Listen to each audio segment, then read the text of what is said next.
Hello,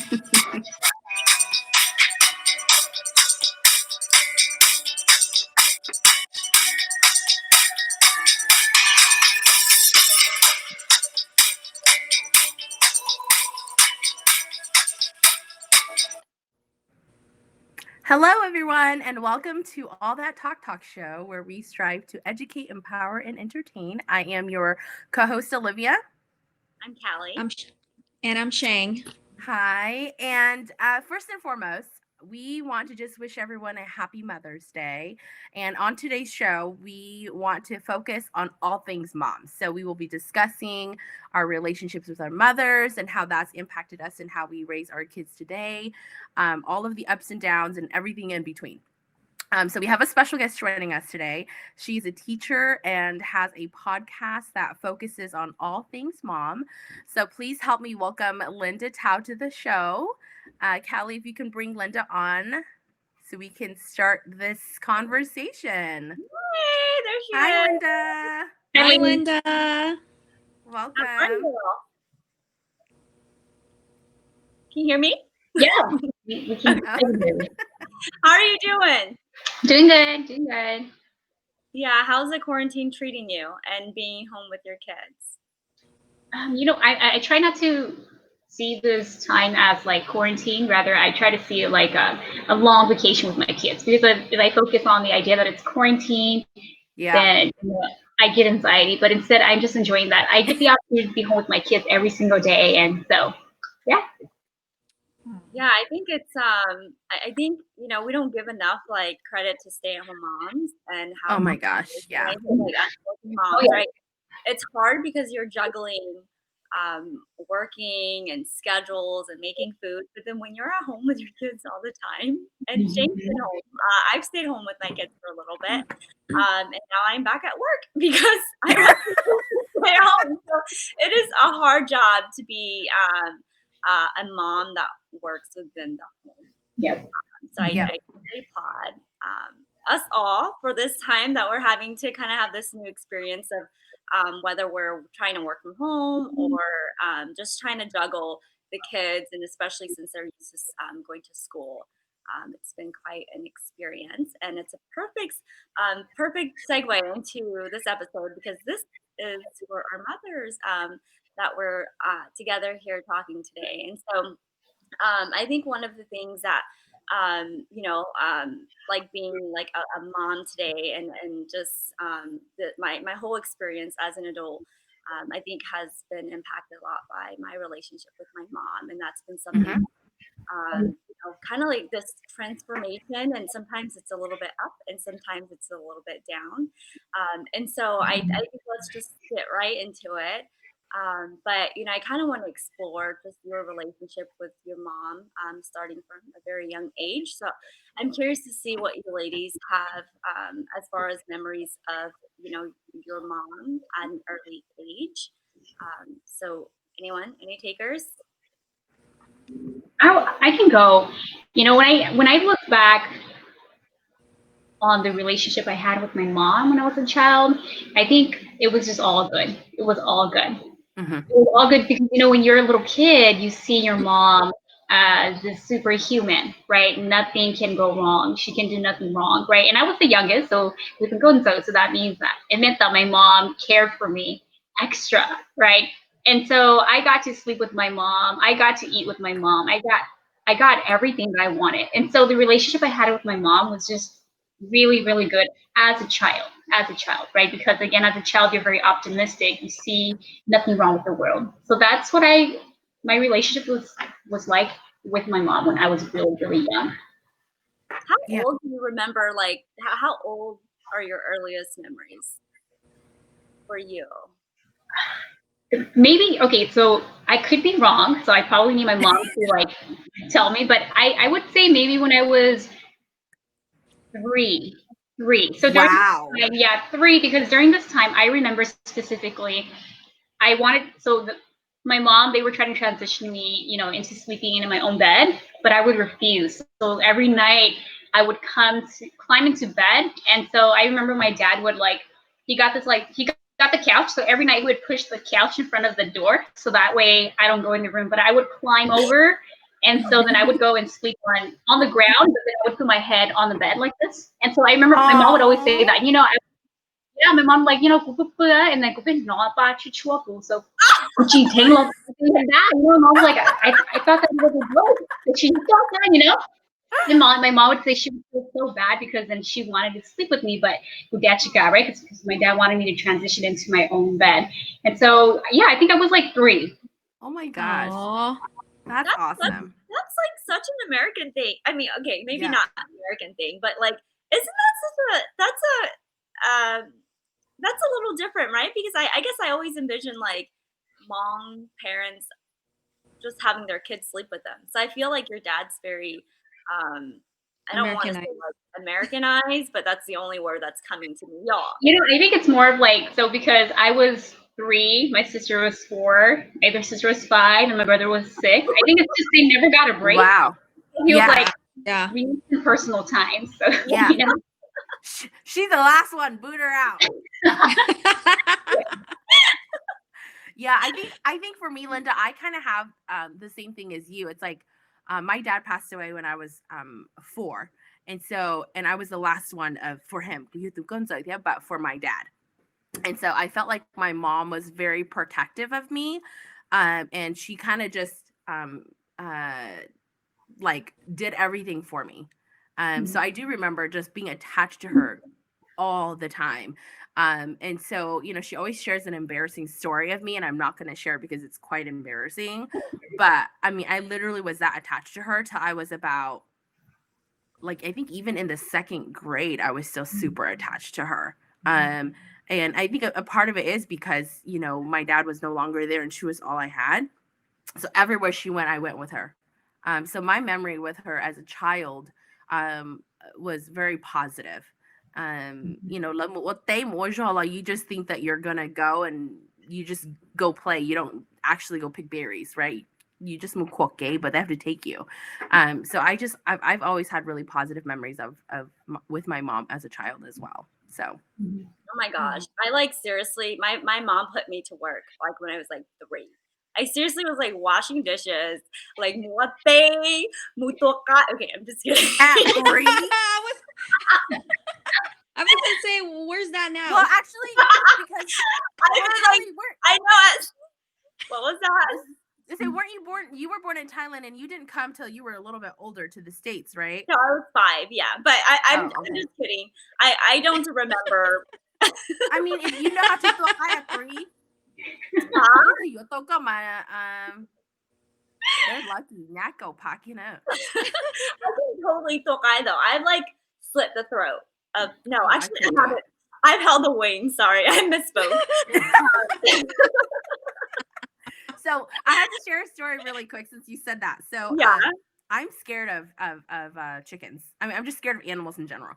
But I remembered when we were living, I was probably like in middle school, and she went and she's like, May, I was like, no, I'm too scared. And so she's like forcing me, and I'm like, okay, fine. I'm gonna hold it, but don't yell at me if I let go. And when she slit the throat, the chicken started like squirming. So I did let go, and the chicken flew all over the house. There was blood everywhere. Oh my gosh. So mad at me, but I warned her. And so after that, and she does not ask me to tokai for her at all. She just do it on her own.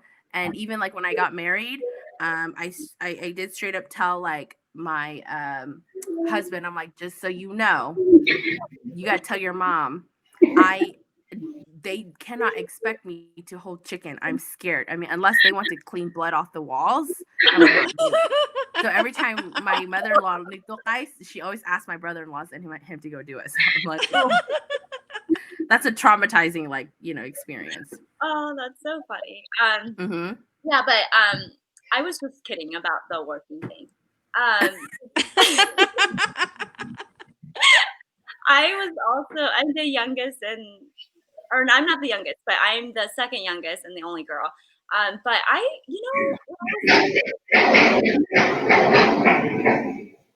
remembering, like the memories, I don't remember like very much with my mom. Like all I remember is Indian movies. Like Oh yeah. so I'm trying to think back, and I think that she was probably maybe in her like 30s. Now y'all, like maybe even early 30s, right? And like as a 30-year-old woman, I feel like I'm going through this like transformation thing of just like figuring out who I am. And I just remember she loved like the Indian movies, the songs, the music, the dances, the clothes, and just like I always did my own thing because we lived in Fresno, in an apartment building with a lot of Hmong people, and so I was always out playing. But I always remember coming back and, she's got her Indian movie in and she's watching it. And so, that's like what I remember of my mom. Not that she didn't take care of us, like she totally did, but I think it was also kind of her escape and her time that she was, in this new country and just trying to figure herself out. So that's my memory of my mom as Well, for me, I come from a huge family. I've got 5 brothers and 4 sisters. And so there was 10 of us, and my mom was a stay-at-home mom. And my memories of my mom is just in the kitchen, always cooking a meal for the family or making sweets for us.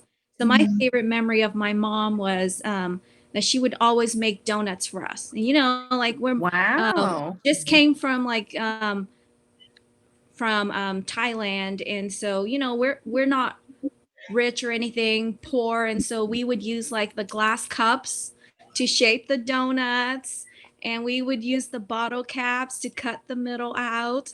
So I just remember, my mom always in the kitchen, either making a meal for us or making sweets like donuts or just bread and something for her kids. Yeah. That's awesome. Well, that's probably why you're so good at cooking I and know. baking.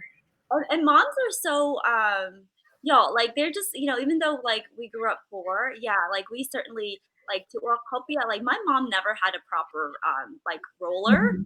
She Yeah. just Yeah. glass, right? And like Mhm. now Or when I do food saw. oh really? Yeah, my mom never Yeah. did that. She always Do had these saw. we had these long like glass or whatever. Yes, the glass bottles, right?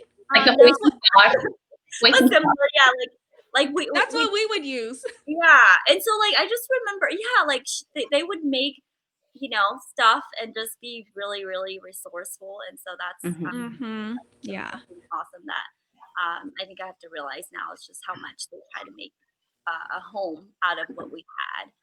Yeah. Mhm. So, yeah, any last thoughts before we move on?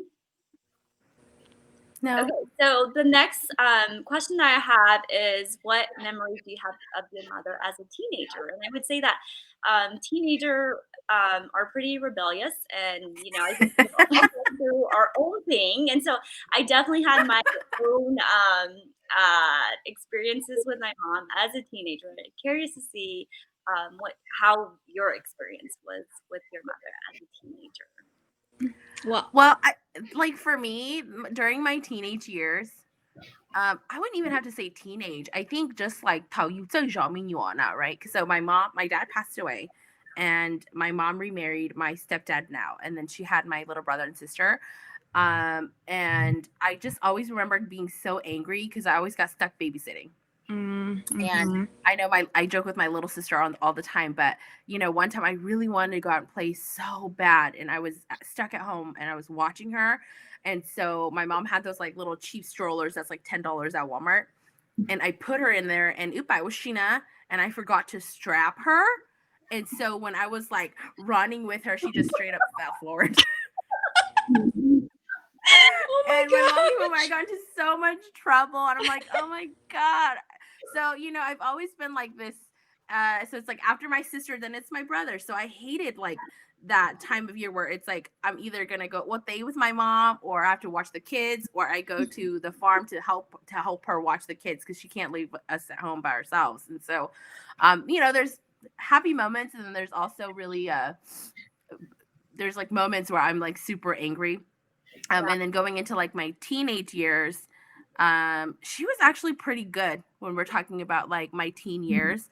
I had to grow up really fast, so I had to work, and then my paychecks, I got nowhere to go. So I usually give her most of the money, and I keep like $50 to $100 just to have pocket change, but the rest I would give her to help her pay bills. And so I was pretty responsible.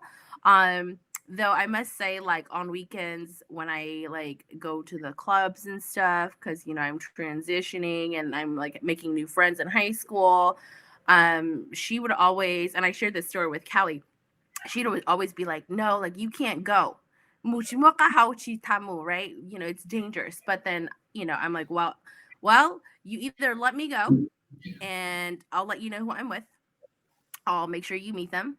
I'll tell you where I'm going and a time that I'll be home, or I'll just sneak out when you're asleep. Which way do you want it? Right. And so You were pretty smart in negotiating with your mom. well, I mean, it's true, right? Because for me, it's like I want to tell her where I'm going. Right. But if she's gonna give me an attitude, I'm gonna give her one right back. Right? It's part of being a teenager. But you know, but I think that's one of the things, the responsible side of me wants her to know where I'm going, right? She doesn't need to know like what we do with like all that alcohol binging and things like that during those years, but you know, just the fact that I'm with my friends, and usually it's a guy friend that comes and picks me up. He and I worked at a retirement home together, and so you know, we would just always hang out anyway, because this was during the time that New was gone, you know, and so just time flies, right? And so he actually became really, you know, he loves my mom, and he comes over and he talks to her and he has a good relationship with her. So she trusts him as well. So every time I'm like, oh, I'm going with this person, she's like, oh, okay. So after a while, she stops asking. But I mean, the thing is that I want her to know where I'm going, and I want her to see who I'm with, because if something should happen, I want to make sure she can pick them out. Right. Like I want to make sure that if something happened, she can say, oh, she went with this person and this is what he looks like, and she can point them out. So I think for me, it's always like a safety measure why I want to let her know. But sometimes she'd be like, no. I'm like, okay, go chica, go buy. I'm going to sneak out. So you either say yes and I'll just bring them in to meet you, or whatever. Right. But yeah, I feel like my memories with my mom during my teenage years is it wasn't bad. She's always been like super motivative and like resilient, so I've always like admired that about her. Yeah, and it sounds like, I mean, at least you're able to be open with her, and I'm sure she Yeah. will, even though she may be like, you know, I think, you know, she probably appreciates that you're open and knows where you're going. Yeah, girl, I was gonna sneak out at 11 o'clock. She don't want that. Wow. You sound like an angel compared to me when I was a teen. Man, I was bad. I was really rebellious. I mean, I feel bad for my mom. Get-go. I mean, like from trying to be independent, right? Exerting yourself, trying to figure out who you are. Like for me, it was really tough because I hated all of the just the cultural upbringing, like about like being a Hmong girl, like you have to be submissive, whatever they say you have to do. You know, learning how to cook to be that perfect wife. I like really resented all of that, and so I know like my mom had a tough time raising me as a teen, and when I think back about it, like I was so rebellious. I would when they asked me to do something, I would just disregard it. I would just, you know, do my own thing. And I just remember my mom praying for me that I was going to turn out all right. She has a separate prayer session just for you.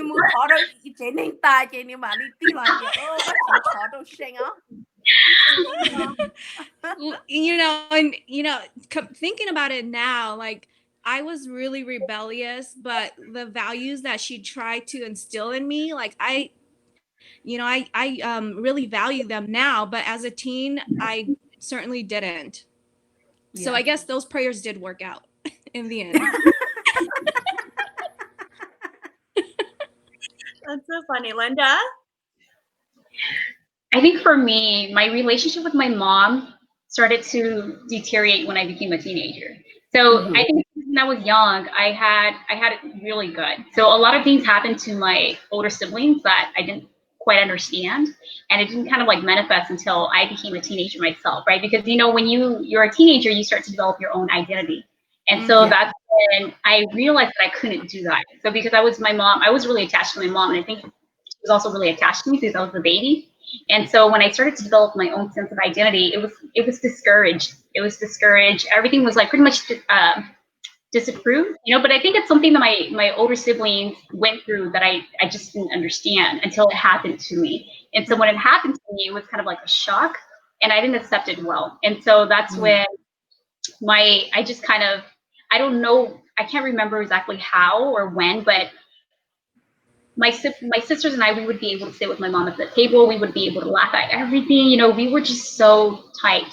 But I don't know when and how, but that just stopped completely. So it just stopped completely, and I really resented my mom. I really resented her because, again, we just weren't allowed to do anything. Everything was criticized. It's just, we were just never good enough. And so I think during that time, I found my own self, and that's when I kind of detached from her. And yeah, I think that's the relationship since then. It's just the way it is now. Mm-hmm.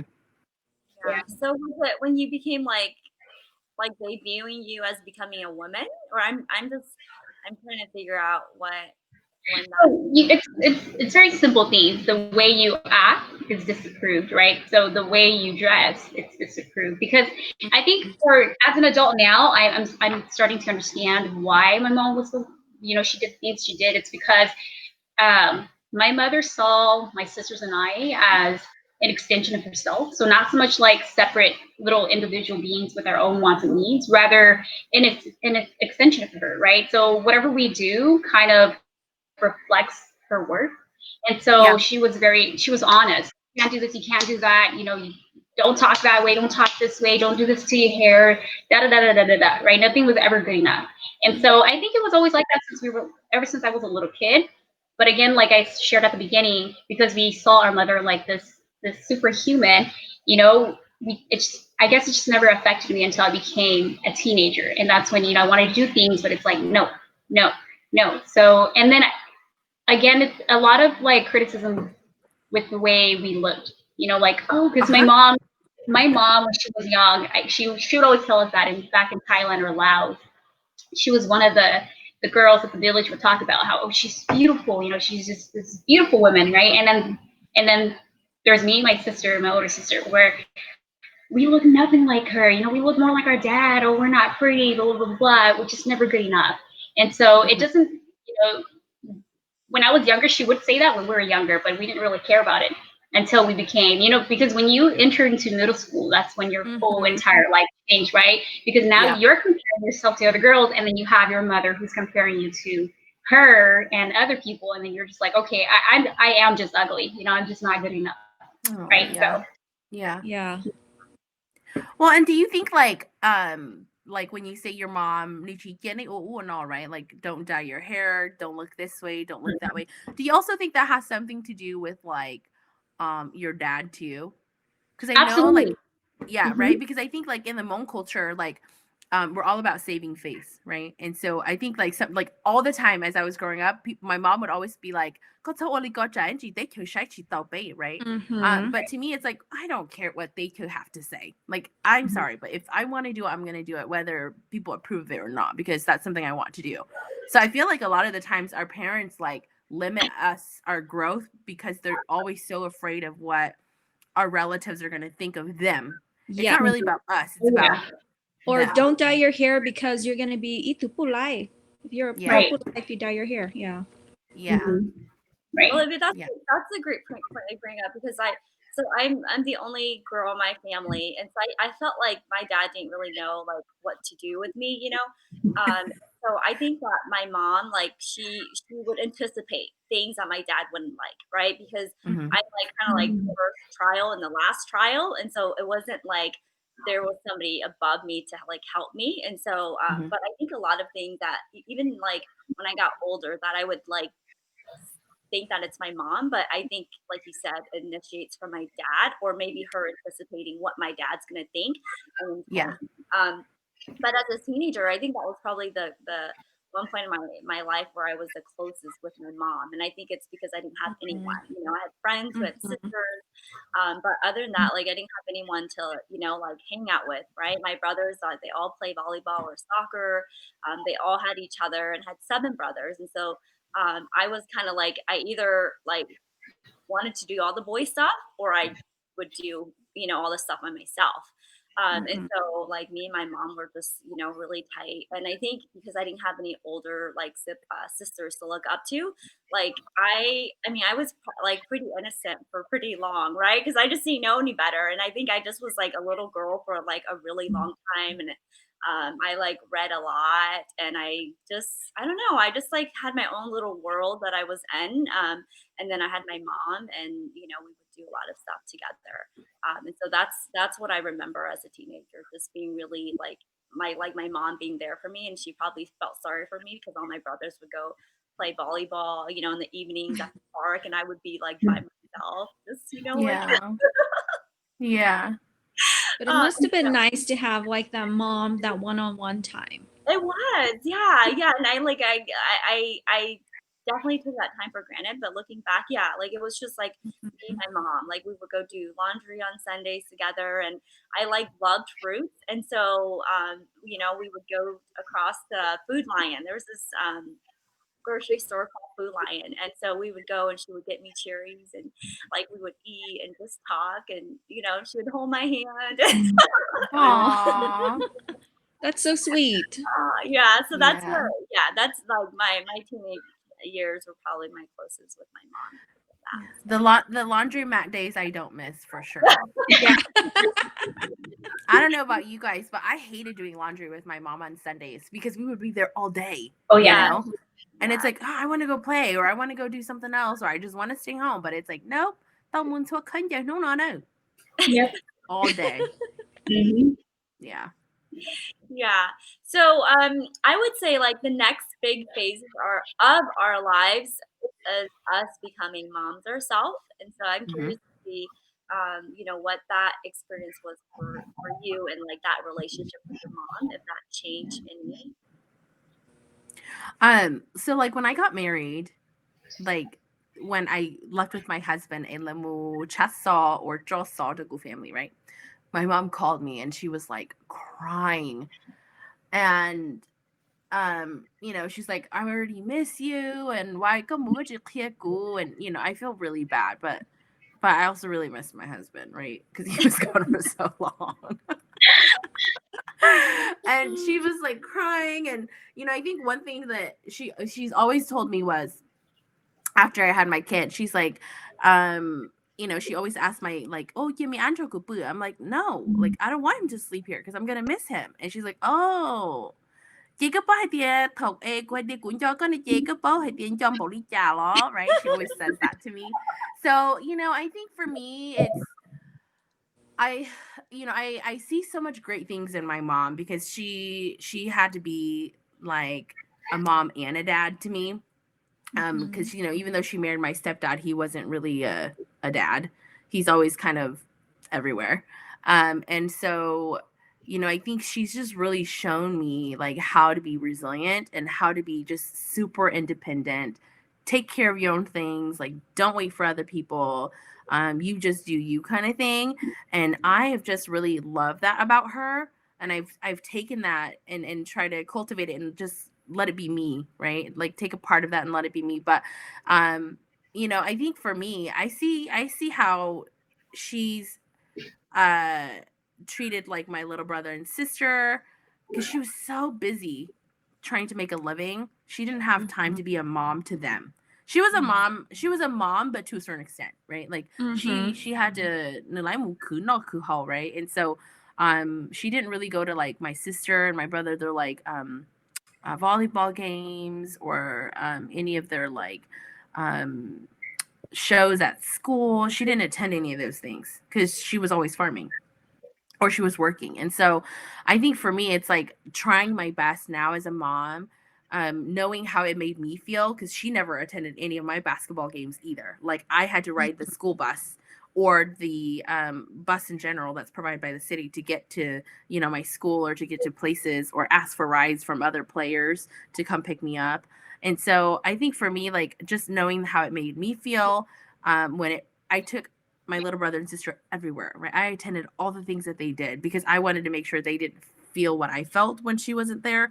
But it wasn't a feeling where it was like I hated my mom, but it was a feeling of just feeling like I didn't feel supported because my mom wasn't there, but I knew that she couldn't be there because she had to farm, right? But at the same time, it's kind of like, well, why can't you just come? It's not like it's every day. It's just one game a week.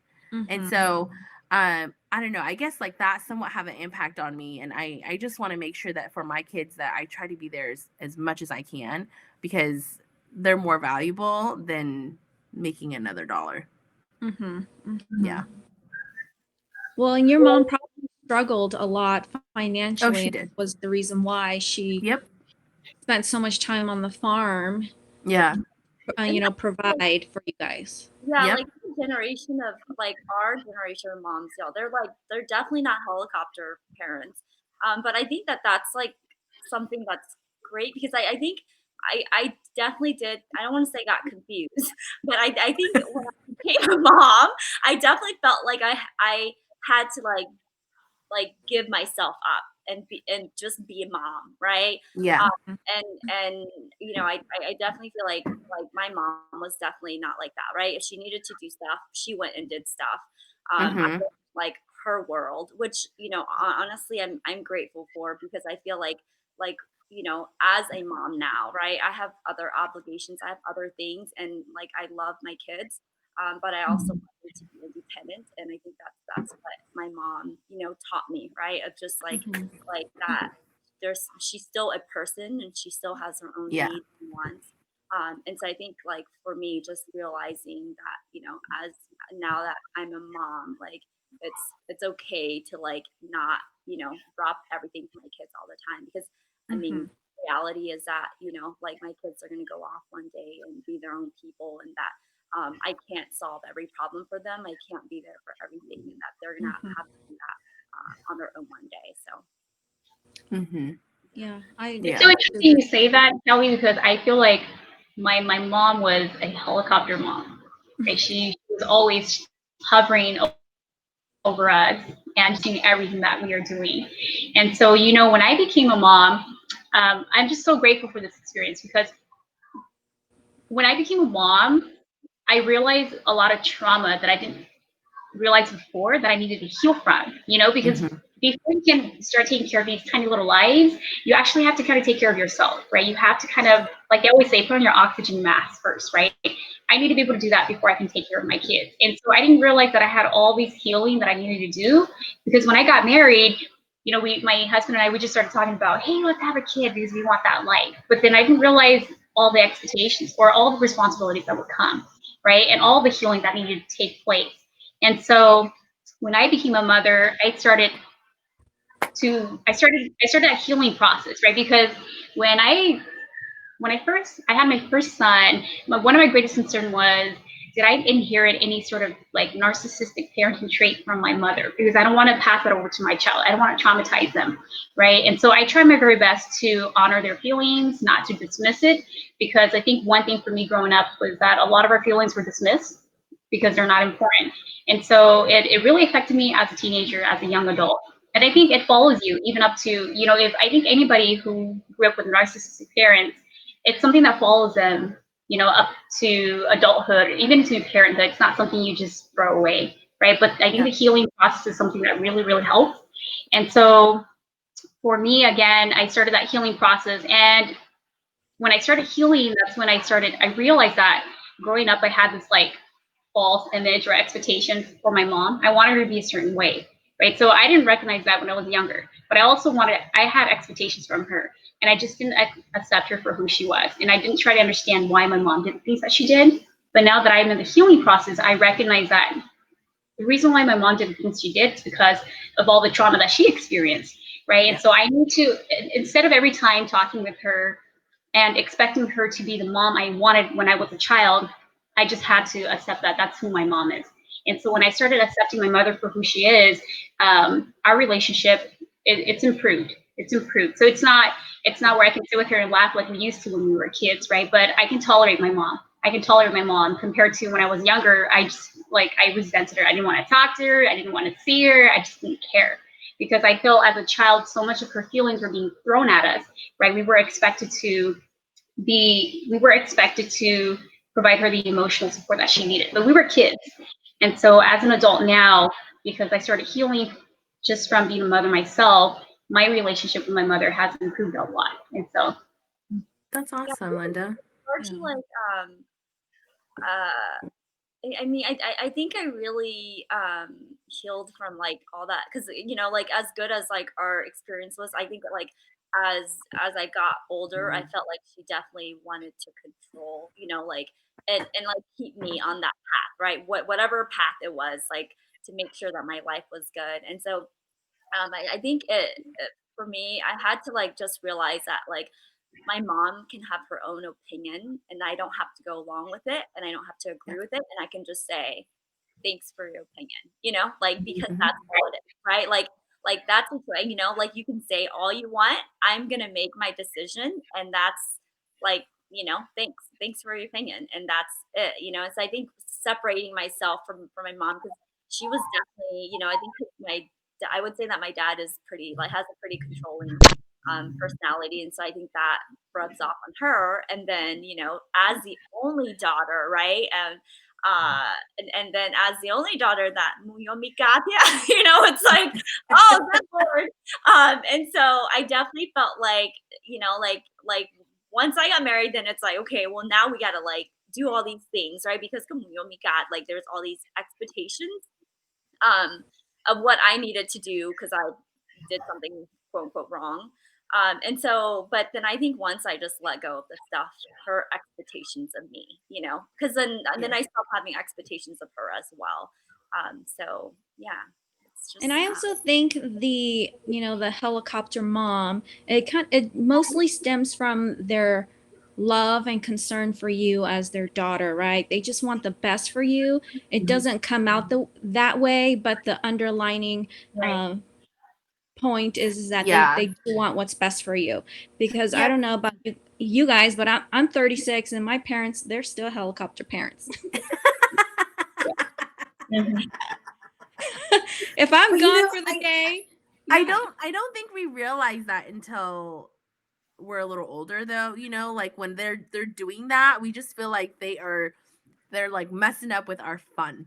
Like I want to go do this, but they're like, no, you can't go. But like you said, I think it does come from a good place. And I think Linda, you're right. It's like we just kind of have to accept that that's just who they are. Mhm. Yeah, I think Based on their experience too, right? right, So right. So it's kind of like you have to dig into why it is the way it is, right? Why they are doing the things that they're doing in order for you to accept it, right? So I had to understand, like Shane was saying, I had to understand that maybe they're helicopter parents because they just flew into this completely new country. They don't know anything. They probably think that these people are out to kill us, right? And so they're like constantly watching us. And so there were a lot of things that I had to try to understand in order to yeah. accept my parents for the way that they are. Yeah. And probably like I would think that the way that they grew up and their community and the way that it was structured, not that like they're all but I would Yeah. think right like as like like in Laos or Thailand where you are if you did do something wrong you are outcast, whereas here in the U.S. like we are Yeah. Americanized, and we do know that we can survive by ourselves even if our parents disown us, but I think Mhm. there where they might not have any choices, and so I think that they probably got like controlled a lot, right? As daughters themselves, as wives themselves, they had to like listen, and so I think that they probably had a hard time with us as they're seeing that we just kind of to quote unquote lu and just do whatever that we want to, but yeah, I And think then it's interesting. and keeping in mind that we were born in, or I was born and raised here in the US, and so trying to figure out like how to live the Hmong lifestyle or that the cultural norm, and then trying to figure out who you are in America and Yeah. what their ideals are. I mean, it's definitely it's a recipe for disaster as a teen because you're trying to figure out who you are. So it's definitely tough. And one thing that I remember my mom always saying to me as a teen was, "Ni nu ka mo minyo de ka ma pao na." right? Yeah. Mhm. Mhm. Yeah. And so, that's something that, I think about now that I have my own girls, right? And I've got a 14-year-old, and man, she's a lot like me. And so she's definitely very independent. She has this attitude of my way or the highway. And I'm like, wow, yeah, I was definitely like that when I was a teen. And Paano? Now you can go. Now you can go ask your mom for advice on how she dealt with you, and your mom will say, "I just pray for you." Right. so, the comfort I take in that is that, even though I was really rebellious as a teen, my mom still instilled her values, and I turned out all right. So I figure, just leading by example, Yeah. my kid will turn out all right, I hope. Mhm. Yeah. Yeah. Yeah, that's so true because I mean, as a teenager, y'all, like you're going through so much, and you're trying to, and especially like you said, coming from this like community culture to this like very individualistic culture, and trying to mesh the two is definitely really, really hard. Yeah. Yeah. I think our parents were doing their best. Now that I think about it, for me, I'm so fortunate that we have those, we have parenting books, we have the internet, we can just research anything and try to understand it. But our parents didn't have any of that. So, they Yeah. did what they That's had. true. Mhm. Yeah. Right. And at the end of the day, like I feel like no matter what you do, your kids are going to be traumatized by something. Like it's either That's true. or something, right? I feel like Yeah. you try to give your kids everything, and I'm sure as an adult, they're going to go to the therapist and be like, "My mom was like this." Yeah. Mhm. Do your best. So the next thing is I guess I want to talk about like what the landscape looks like for your relationship with your mom as it stands today. Mhm. Oh, Shane, do you want to go first? Well, I've got a great relationship with my mom now. Mhm. Now that I've turned out all right. Um, what? One thing I love about my mom is that even though I get boggled down with work and just married life and having kids, she always calls me every couple of days. If she hasn't heard from me, she'll call me, ask me how I'm doing, or she'll make a nice dessert or sweets for the girls, and she'll call and say, "Hey, Shang, bring the girls by. It's been a while since I've seen you guys. Come on over." And I just love that about my mom. She's just so sweet and so thoughtful. She's always thinking about others, and she's so selfless. Mhm. Mhm. Yeah. Well, if you have extra food, I'm always bringing so. Callie's always looking for extra I food. always bring food. You don't have to say repeat yourself twice. Yeah. Yeah, I'm there. You 吉 still 他 have 吉他还二手还一周是 you still have the door.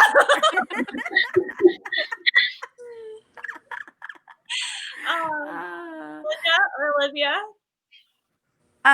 For me, I feel like my relationship with my mom is really good. I always feel like it could always be better.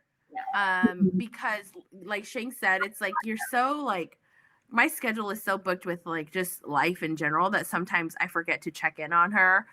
So she does call. She was actually just calling me a little bit ago, but obviously I'm not going to pick up. I'll call her back. But she calls me literally every day, and it could just be that she's lonely.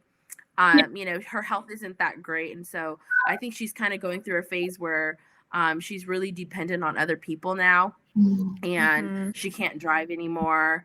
And well, she shouldn't drive anymore. That doesn't mean she's not. She's totally doing it under the radar, which is bad.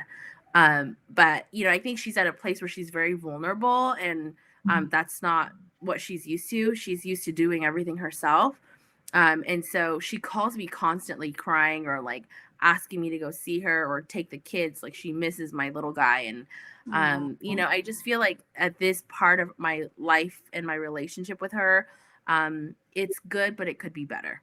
And I say that mainly just because I don't have enough time to spend it with her. And I would love to just like spend days with her and, take her places. Yeah. Just do more activities with her. Mhm. I think we could all use that. Spend more Yeah. time with our moms. Yeah. Yeah. I'm in the same shoe. I think the relationship I have with my mom right now, it's good, but it can definitely be a lot better because I do admire my two older sisters a lot. I don't know how they are doing it, but they do have a really good relationship with my mom. My mother is always with my older sister and just confiding to her, and then my middle sister, she's really close to my mom. And again, I don't know how they're doing it, but I think I've come to understand it from, I think it's because when I was younger, I was a baby and I had so much expectation. And so when I grew up, it's like, what happened? My mom's not, she's not treating me like when I was a kid anymore. And then I think I was just really upset at her. And so then I'm just trying to heal from whatever happened during our childhood. And so because I'm healing, my relationship with my mom is good. It is good. So it's not like it was ever really, really bad where I hated her. It wasn't like that. It was just where I avoided her. I didn't want to talk to her. I didn't trust her. I just didn't care because I was trying to look after myself.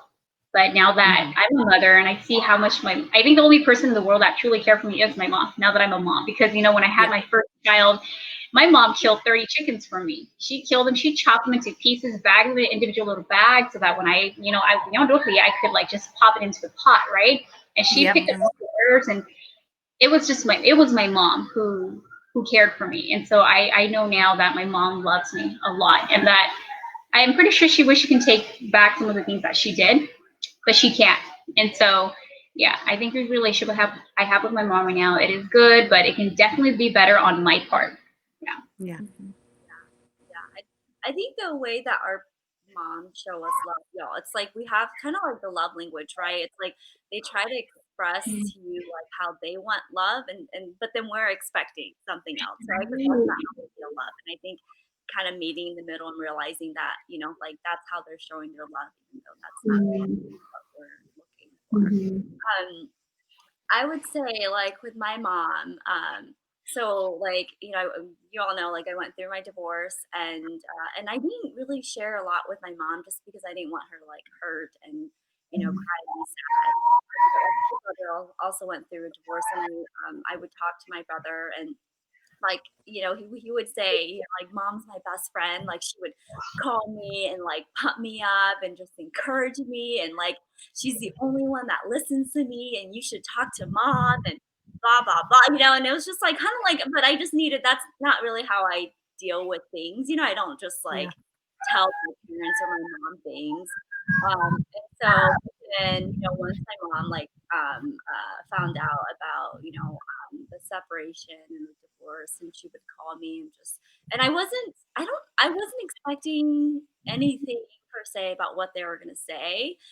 But she would call me and she would just like pump me up, right? Like, be like, good thing, like you're so young, and this just silly stuff that is embarrassing for me to say, but she would just like try to build up my confidence and be like, you have this and you have that, and you're gonna be fine, and don't be sad and don't be sorry and blah blah, and so I would just listen, because it wasn't like she would call and I would be like, mom, I'm so sad. No, I would just like listen to her, and I think it was just her way of showing that she's like there for me.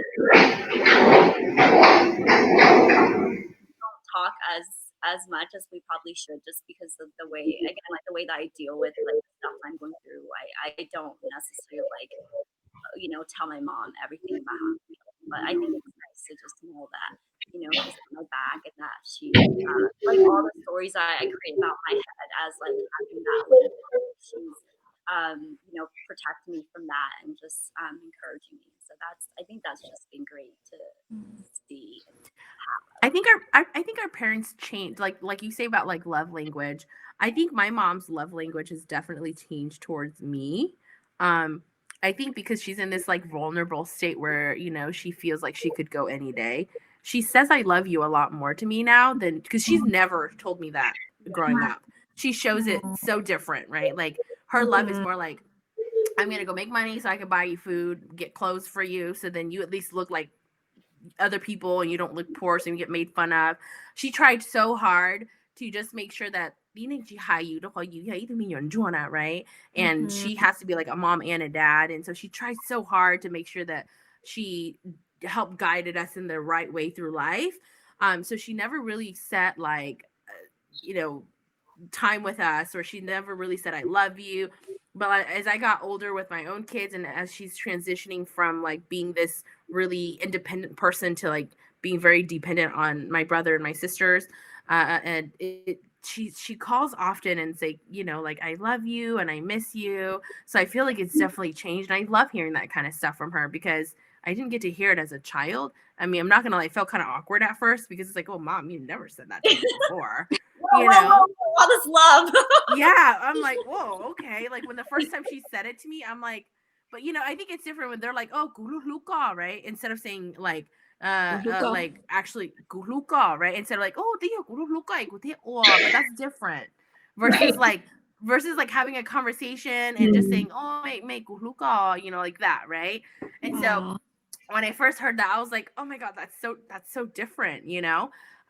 So I love that. I think the love languages do change as they get older, and I think they start realizing that time was so short, you know?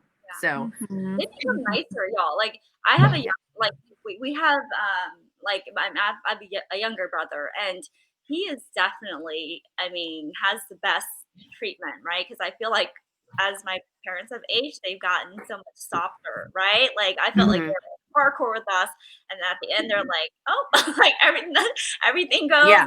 you No, know, yeah. yeah. Hmm. I actually have a funny story about saying I love you. So, you know, our parents don't say it at all to us. And so Yeah. about 2 years ago, I was reading about trying to have difficult conversations with the people you love, even if it's Hmm. difficult to have those conversations. So I was like, what are some conversations that are extremely difficult? And I realized that it's telling each other that we love each other. And so Yeah. my siblings and I, we don't even say I love you. You know, with my parents, we don't ever say I love you. And so what I did was I call every single person, and I called him and I just say, hey, I love you, right? And so it was surprising that it was easier for me to say to my dad because he was at work, and I was just like, oh, and my dad's like, oh, and I was like, oh, that wasn't too hard. Yeah, I called my siblings and I was like, hey, I just wanted to call and say that I love you, and they were like, I love you. And then afterwards, one of my brothers, he texted me and he said, are you okay? Are you gonna commit suicide? No, it was funny. It's like so I have to want to die in order to tell them that I love them. And so I was like, wow, oh my gosh. So because they thought that I was, you know, I was depressed and I was going to commit suicide, and I was like, no, I just wanted to say that I love you because we don't ever say that. And they're like, oh, okay, well then I love you too. So yeah, Yeah. It's definitely hard for us Hmong people to show affection, but Hmm. we're getting better at it now, this day yeah, and Yeah. time.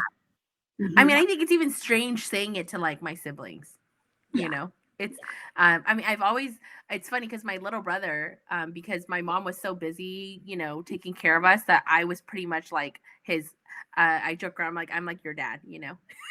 Yeah, I was like, I'm your mom, and I'm your second mom, I'm your dad. It's funny because he's like 20 something. He's in his early 20s, and I still call him baby, you know, because he's my baby brother. And I used to say to him when he was little, but then it just kind of got awkward as he got older. And yeah. so when he texts me, or when we talk and I say, hey, I love you, and he's like, I love you too, it's starting to feel more normal because we do Mhm. start to say it more often. Mhm. So yeah, Shay, I agree with you. We don't. It's awkward when we do it, but I think the more we do it, it becomes the norm. Right. And Yes. so I think we do need to start saying it more often to our parents and to our Mhm. family. I think it's important that we do that, right? Because I think that was the one thing I missed from my mom, was her saying that. And so now, like, I say it all the time to my kids. They're crazy about it. Like Yeah. I always tell my son, I'm like, well, how do you show mommy that you love mommy? And he goes, by kissing you, mom. But I only want you to kiss me in the bedroom. I don't want you to kiss me when I'm at school. So That's Oh, I'm a cute. little heartbroken. that's really Yeah. cool. Yeah. All right. So Mm-hmm. we are coming up on the end of time, but before we end, I wanted to kind of do this fill in the blank. And so what I want you guys to say is, dear mom, the strongest I ever saw you was when blank, blank, blank, love, and then, but don't, of course, fill in something. Don't say blank, blank, blank. Okay. You want to go first, Callie? I'm still thinking about mine. I'll go first. Okay, go I would first. say, dear mom, what was it was the time when I saw you the strongest. was when my dad was overseas and you were taking care of 10 kids all on your own for a month. And my oldest brother was incarcerated because he was wrongly accused of stealing someone's jewelry. He was later acquitted, but you know, my mom went through all of that by herself with 10 kids. And I still remember, you know, how she held the fort down and took care of us until my dad came back home. So That's awesome. Love Shane. yes. Love Shane. Yes. I can go next. Dear Mom, the strongest I ever saw you was probably when we got into that car accident, like right by the Bojangles. And I just remember that was like the first car accident I ever had, and being so afraid. And I just remember like the first thing I remember my mom saying was asking me if I was okay. And I think just despite being like really scared, and our car being totally or being totaled, you know, she made sure that I was okay. And I think just, you know, like I remember I went back to the library, and I went back because I had these library books, of course, because I was like a little nerd growing up.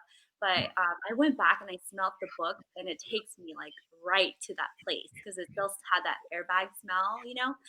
And I think that was like pretty traumatic for me, just realizing how quickly things can go wrong, and just knowing that my mom was, you know, strong and there for me. So yeah, love your baby girl. That's awesome. Linda, Okay, you so want to go? yeah, I'll go next. So I'll say Okay. that, I'll say, dear mom, I think the strongest that I seen you was when my dad was diagnosed with kidney disease. And so you had to step up and take care of all five of us. So we were like 2, 3, 4, 5, and 9. And my mom had to drive out of city for the first time. She had to drive out of the city. So she drove to San Francisco because that was the only hospital that would be able to do a transplant on my father. And so she had to take my dad out, and she had to leave us behind. And I can't imagine leaving my 2-year-old behind. So she had to leave us behind for a couple of days, and she had to just ask people around us, you know, because we lived in like apartments. So she had to go knock on doors and just ask them if they would take us in. And I can't imagine doing that, right? And just trusting your 2-year-old, your 3-year-old, your 4, and your 5 with a complete stranger. And so, Wow. yeah. And so, yeah, that's what I would like to say to my mom. So love, Linda, and P.S. forgive me as I'm forgiving you. Oh, that's sweet. Dear mom, I think the strongest I've ever seen you, I think just throughout my whole life, right? Like I feel like because my dad passed away when I was young, she had to really take care of all of us on her own. And even when she married my stepdad, he was never really a dad. And so she's kind of had to fill both shoes. And she's had a really tough life. And so I think she's always been strong. Sorry, as I like listen to you guys talk about your own mothers.